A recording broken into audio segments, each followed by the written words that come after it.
Ito na mga kababayan, mamaya huwag kayong tumawa sa ating topic ha. Kasi syempre tayo pag nag-vlog dito, real talk lang. Kanina, kakatapos lang ng SONA ni PBBM. Ito na. Ayaw daw pumunta ni Robin Padilla, ni Aimee at ni Sara. So ano nga ba ang rason kung bakit ayaw ni Robin pumunta, ni Aimee at ni Sara? Unahin natin si Robin Padilla. Ito po ang sabi niya dito sa pahayag ng Pilipinas Today. Kinumpirma ni Senator Robin Hood Padilla ngayong Lunes, Hulyo 28 na hindi siya dadalo sa ika-4 na State of the Nation Address or SONA ni Pangulong Ferdinand Marcos Jr. ngayong araw. Ito umano ay bilang protesta dahil nakapiit pa rin si dating Pangulong Duterte sa detention facility ng International Criminal Court or ICC sa The Hague, Netherlands at nakatakdang humarap sa pre-trial chamber 1 para sa kanyang confirmation of charge hearing na gaganapin sa Setyembre. Buo ang suporta namin ni Pangulong Bongbong Marcos Jr. sa mga batas na kumikilala sa kultura, tradisyon at pananampalataya ng mga Muslim na siya'y tunay na daan sa pagkapantay-pantay tungo sa ilalim ng kapayapaan ng taong bayan, sabi ni Padilla. Alam niyo, minsan mga kababayan, actually, hindi pa to senador si Robin. Dating nakakulong pa ito, nagbalik Islam, kumbaga nag-adapt bilang Muslim, ay parang pinapangatawanan niya ang Muslim community, parang siya na yung hari kung umasta. Napansin nyo? Actually, si Robin po ay hindi po siya pure Islam talaga. Siya po ay balik Islam lang, nag-convert. Nagko-convert siya bilang Islam. Pagkatapos nung nabigyan siya ng pardon at nakalaya mula sa kulungan. Diba? So, parang si Robin pag umasta, akala mo siya na yung pinaka-leader sa lahat ng Islam eh. Diba? Ma'am Eli de los Santos makes vlog, Miguel Love shoutout po. So, ang sabi niya dito, pantay naman daw ang kanyang at suporta daw siya kay PBBM patungkol sa kumilala sa kultura, tradisyon at pananampalataya ng mga Muslim. Actually, mga kababayan, malaki po ang tulong ni PBBM sa mga Muslim, lalong-lalo na. Hindi nyo po ba alam na si PBBM po ang nagsabatas o gumawa ng batas dyan sa Bangsamoro Basic Law? Isa po si PBBM sa author dyan sa Bangsamoro Basic Law. Ayun, sa mga hindi po nakakaalam, no? Kaya ito po ang kadahilanan na sabi ni Binoy.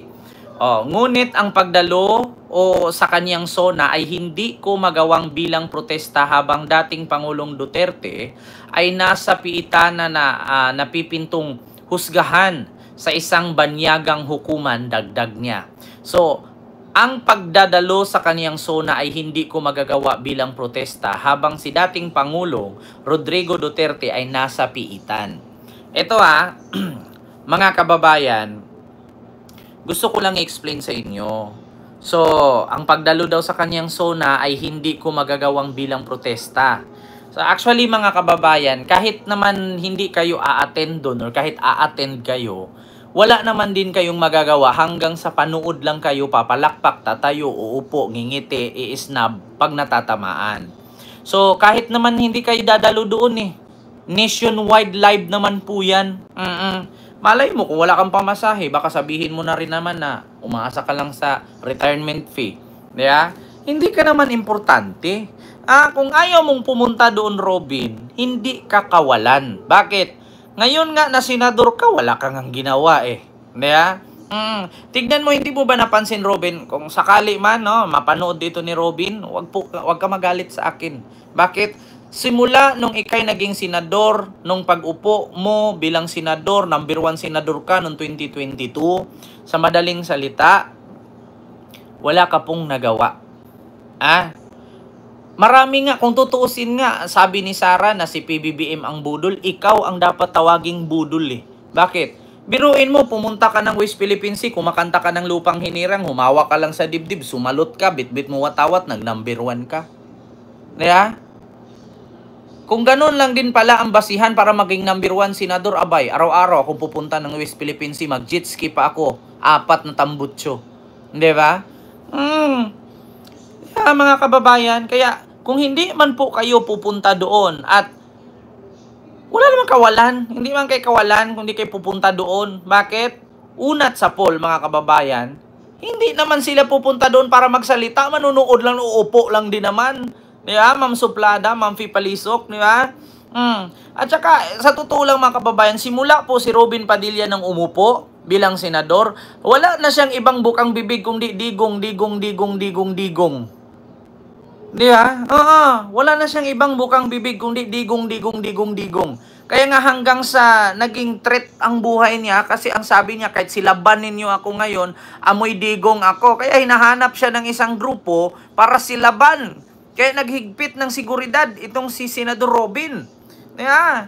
Kasi yung sabi ba naman, kahit silaban ninyo ako ngayon mga tol, kahit silaban ninyo ako ngayon, amoy Duterte pa rin ako. Ito ang masaklap nabatikos tuloy. Ito ang masaklap mga kababayan, yung tumakbo kang senador, tapos binuto ka ng taong bayan, pero nagserbisyo ka sa isang tao lang. Hindi yan ang mahirap mga kababayan Tumakbo kang senador, binuto ka ng taong bayan, pero nagserbisyo ka sa isang tao lang. Bakit hindi ka nalang tumakbong senador por digong? Sa sunod eleksyon mga kababayan sa 2028, utang na loob sa mga politisyan na tumakbo. Sabihin nyo po na tatakbo akong Pangulo para protektahan ko si ganito. Tatakbo ako congressman kasi protektahan ko si ganito. Para hindi naman kami manibago. Kasi katulad kay Robin, tumakbong senador, binoto ng taong bayan pero nagserbisyo sa isang tao lang. Walang iba kundi si Digong. Alam nyo, advice ko lang mga kababayan, lalong-lalo na sa mga DDS, palitan nyo na si Digong, mamamatay na yung putang inang yan. Palitan nyo na yung idol nyo. Si Sara na gawin yung idol. Tigilan nyo na yan si Digong. Mamamatay na gamit na gamit nyo pa rin. Tignan nyo, yung mga vlogger nga dyan, Digong na nakasuporta. Ginamit si Digong na sa kulungan, pinagsamantalahan, ginamit ang kahinaan ni Digong, sulisit ng sulisit. Mamites. Sunod. Diyan kay Robin, ito pa. Amy Marcos. Natatawa naman ako dito kay Amy mga kababayan. Ayaw din umattend. Ang sabi dito sa People's Today, ayan, Amy Marcos. Ito, isa din to. Baba, wala ka rin hindi ka kawalan, wala ka namang kwenta. Ikaw din, isa ka rin senador. Binoto ka din ng taong bayan, nagserbisyo ka sa isang tao lang. Alam nyo, sa totoo lang, mga Duterte senador, huwag kayo magalit sa akin. I will tell you frankly, and that is the truth. Because the truth will set you free. Ngayon, hindi dadalo si Senator Amy Marcos sa ika-4 na State of the Nation address ng kanyang kapatid na si PBBM ngayong Hunyo 28. Inanunsyo ito ni Senator Amy Marcos sa kanyang press conference noong Lunes, 28 kanina, pagkatapos ng regular session ng 20th Congress. Kinumpirma naman ni Senator Robin Hood na hindi din siya dadalo. Samantala, nauna nang sinabi ni Ronald Bato de la Rosa na kilalang kaalyado ni Pangulong Duterte na hindi din siya dadalo sa gaganaping SUNA dahil aniya, ayaw na makipagplastikan, alangan naman pupunta ako doon at magsimangot. Pangit, di ba? Pangit ka naman talaga, Bato. Kahit hindi ka nakasimangot. Alam mo, sa totoo lang itong mga senador ni Digong, isa lang ang masasabi ko Pwede bang baguhin niyo yung mindset ninyo? Hindi ba kayo nagigising na ang daming tao na galit sa inyo? Dahil binuto kayo nila, pero nagserbisyo kayo sa isang walang kwentang matandang mama na mamamatay na. Ito mga DDS, I will tell you frankly, lahat ng DDS, kahit ito mga senador na supporter ni Digong, ano bang makukuha niyo dyan kay Duterte? Tanungin ko kayo, pag nakalaya ba si Digong dyan sa kulungan, babago ba ang buhay ninyo? Pag nakalabas ba si Digong dyan sa ICC, makauwi sa Pilipinas at mamatay, magbago ba ang buhay ninyo? Di ba hindi? Palitan nyo na yung idol nyo. Nakakasawa niya araw-araw Digong, araw-araw Digong, araw-araw Digong. Hanggang alam nyo sa tutulang minsan, pagtulog ko, naalala ko, Digong, putang ina, patayin ko kayo. Yan yung laging napasok sa isipan ko. Simula nung nagmura si Sara, yun din lagi kong narinig, putang ina ninyong lahat. Tapos simula nung hinuli si Digong, ang narinig ko, sabihin mo saan siya dalahin, tang ina ka. Tapos simula nung hinuli si Digong, yan yung lagi kong naririnig na ang imong amahan gipalubong sa akong amahan, pero ikaw ang akong amahan imong gipapreso, tang ina ka. Lahat na lang. Hindi nyo ba napansin, mga kababayan, gusto ninyo ng kaunlaran, na lalong-lalo sa mga ka-DDS. Ang pinaglalaban ninyo, ipagtanggol ninyo mga Duterte kasi gusto nyo ng kaunlaran. Ayaw ninyo kay Marcos, ayaw ninyo sa Dilawan. Saan kayo makakuha ng kaunlaran or improvement kung ang mamuno sa inyo ay ang bukang bibig? Putang ina. Yeah? Tanong ko lang, mga kababayan, isipin ninyo mga DDS, alam ko kahit wala kayong isip, kayo mga literal kayong bobo, paano kayo makakuha ng kaunlaran sa pamumuno ng mga Duterte? Kasi ayaw namin kay Marcos, gusto namin si Sara. Paano ka makakakuha ng kaunlaran dyan kay Sara kung ang mismo ngang kanyang lalawigan, hindi nga nila maparisulba yung baha? Simpleng baha. Yung pamilya nila, sira. Hindi nga nila marisulbahan. Paano pa ang buong bansa? Diba? Mga DDS, tanungin ko kayo. Diba? Tanungin ko kayo. Paano ninyo makuha ang benepisyo na pinagtanggol ninyo si Sara, si Baste, si Pulong, si Digong, kung lahat ng yan ay puro bastos? Paano ka makakuha dyan ng kaunlaran?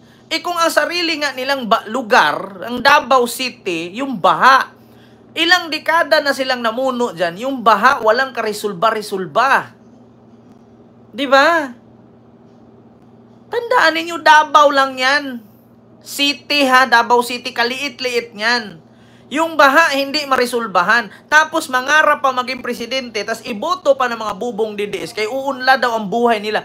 Putang ina, kahit makauwi yan si Digong ngayon at lalakas yan at mag-stem cell yan sa Germany, babalik yan dito, ang katawan lusyang, pero yung utak 20 years old, mangmanyak lang yan, pero wala kang maasahang kaunlaran dyan.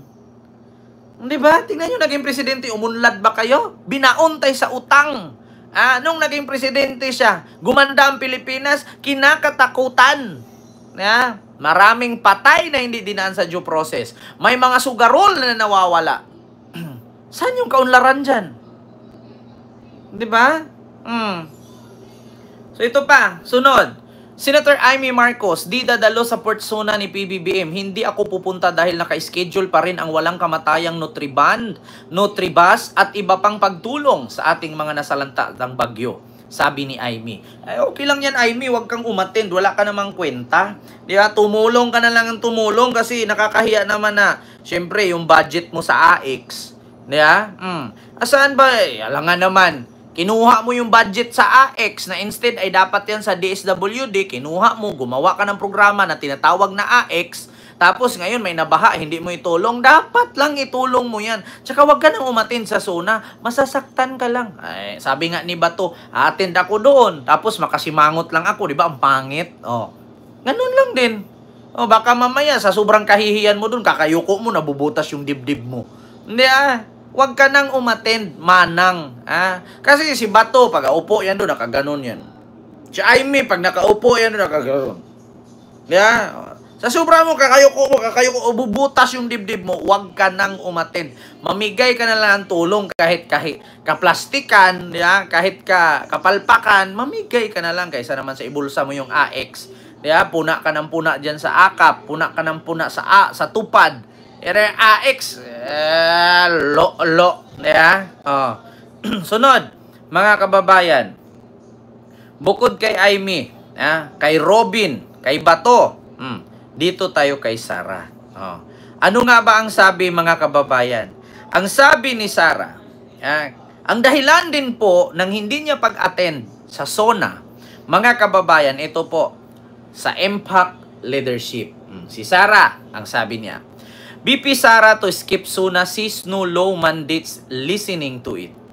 Sabi dito ni Sara, Vice President Sara Duterte confirmed she will not attend President Ferdinand Bongbong Marcos Nation Address or SONA, responding to the House of Representatives spokesperson Attorney Princess Abante's statement that it is the Vice President's duty to listen to the President's address. Sabi naman ni Sara, wala tayong batas na nagsasabing tungkulin ng mga Pilipino ang makinig sa SONA. Di ba? Ganyan po kabastos ang Vice Presidente ninyo, mga DDS.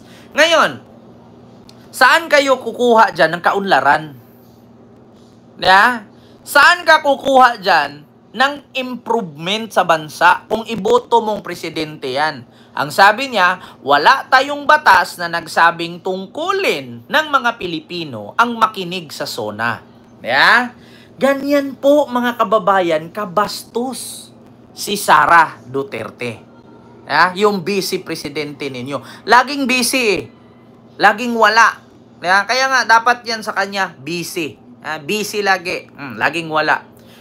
Ang nasa batas natin, nakalagay na tungkulin ng presidente ang magbigay sa ating mga Pilipino kung ano yung estado ng ating bansa.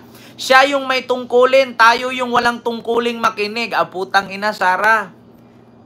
Okay lang naman yon kung ikaw nagsalita katulad naming ordinaryong tao. Ikaw, anong tungkulin mo, putang ina ka? Tungkulin daw ni PBBM na magsalita at ipaalam kung anong estado ng ating bansa. Hindi mo ba alam, nagkandalit-silit ang Pilipinas dahil sa paninira mo? Si PBBM nagkakanda kuba-kuba sa pagtrabaho. Tapos ikaw, kung saan bansa ka napapad, gamit mo ang pera ng gobyerno, tapos puna ka ng puna. Wala kang breeding. German Shepherd ka naman sana, kaso wala kang breeding eh. Walang ginawa kundi pamumuna. Walang ginawa kundi paninira. Walang ginawa kundi bantayan na lang ang mga mali. Instead na bantayan mo yung mali, yung nakita mong mali, ayusin mo. Di ba? Kasi vice president ka nga. Anong saysay na tawagin kang vice president? Anong kwenta na tawagin kang vice president kung wala ka namang ginawa? Dapat sa'yo mag-resign ka ng kapal na mukha mo. Bakit, Sara? Malaki pa ba ang kailangang nakawin kaya ayaw mong bumaba? Malaki-laki pa ba? Kulang pa bang punuin? Malaki-laki pa ba yung kailangan mong nakawin? Kung ako sa ganitong pangyayari, nag-resign na ako. Hindi na ako magpapakita, magtinda na lang ako ng tuyo sa amin sa probinsya. Diba? Tandaan ninyo mga kababayan, ang ugali ng tao dyan nagre-reflect kung anong klase siya. Sa ugali mo makikita yan. Sa ugali mo makikita kung anong tao, anong klaseng tao siya. Sa pananalita pa lang, Diyos mio Marimar, halatang hindi ka abogadot nan. Diyos ko. Mahirap kasi yung magiging abogado ka, tas pasang-awa yung grado. Alam mo yung palakol? Sa bagay, para kang sumali sa singing contest, tas bulag ka. Napansin nyo mga kababayan, para kang sumali sa singing contest tapos bulag ka. Bakit? Kasi pag bulag ka, maaawa yung hurado sa'yo pero hindi sila nagbe-base doon sa boses mo. Doon sila nagbe-base sa sitwasyon mo. Parang ganito kay Sara. Pumasa pagiging abogado kasi bakit? Anak ng presidente, mayor, may posisyon sa gobyerno. Yun naman totoo. Para siyang sumali sa singing contest tapos bulag siya. Hindi nagbe-base ang mga hurado doon sa boses, nagbe-base doon sa kalagayan. Hindi sabi ko sa inyo mga kababayan, wala kang aasahang pagbabago pag ganitong klaseng pangulo or pinuno ang uupo sa ating bansa. Magkandalit-litsi tayo. Maliban na lang kung siya'y uupo at meron siyang advisor. Parang si late President Cory Aquino, kahit sabihin mong housewife yon, at least, habang wala siyang ginagawa, nagbabasa ng libro para madagdagan yung kanyang kaalaman at meron siyang advisor. Ito, kahit lagyan mo to ng sandamakmak na advisor, kung bobo talaga, hindi talaga to uunlad, hindi talaga makakaintindi. Putang ina. Ang lakas ng loob magsabi na karapatan at nasa batas natin nakalagay na tungkulin ng presidente ang magsalita or magsabi kung ano ang estado ng ating bansa. Hindi ka ba nahiya, Sara? Vice President ka rin. Dapat tungkulin mo rin. Di ba? At pangalawa, Sara, tigilan mo yung kaplastikan mo. Hindi ka naman tumakbo para sa bayan, tumakbo ka para sa kayaman mo. Yan ang totoo. Wala naman kayong mga trabaho. May negosyo ba kayo? Di ba? Hindi ka ba nahiya, Sara? Kulang pa ba yung mga nanakaw mo? Dadagdagan mo pa ba? Hindi ka pa ba mag-resign? Di ba? Di ba, ma-midnight? Kulang pa. Diyos mio Marimar.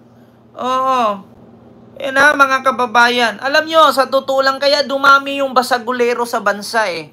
Kaya dumami yung mga tarantado, kasi meron kasing isa din sa public servant na tarantado din. Hindi nyo ba napansin na yung mga DDS pare-pareho sila utak lahat? Pag sinabi ni Sara na ayaw ko umatid, ayaw din nila umatid lahat. Pag sinabi ni Sara na kailangan natin magwilga, nagwiwilga din sila. Di ba? Ma'am Abon ako? Lahat sila halos. Kaya dumami ang matigas ang ulo at tarantado dahil kay Sara ginagaya nila. Kaya sabi ko sa inyo mga kababayan, malaking pagkakamali na talaga nitong bansang Pilipinas kung ipatungtong nyo pa ang isa pa sa mga Duterte. Tandaan ninyo, yung pinsan buo niya, si Noeli ba yun? Duterte. Ayaw na nga sa kanila, pinsan buo niya, anak ng kapatid ng tatay niya. Tapos tayong Pilipino, pilitin natin, iboto siya. Tang-ina niya. So yun lang, mga kababayan. Yung ating reaksyon, no, patungkol dyan sa ayaw pag-attend sa SONA. Wala kami pakialam kung ayaw nyo umattend, mga pangit naman kayo.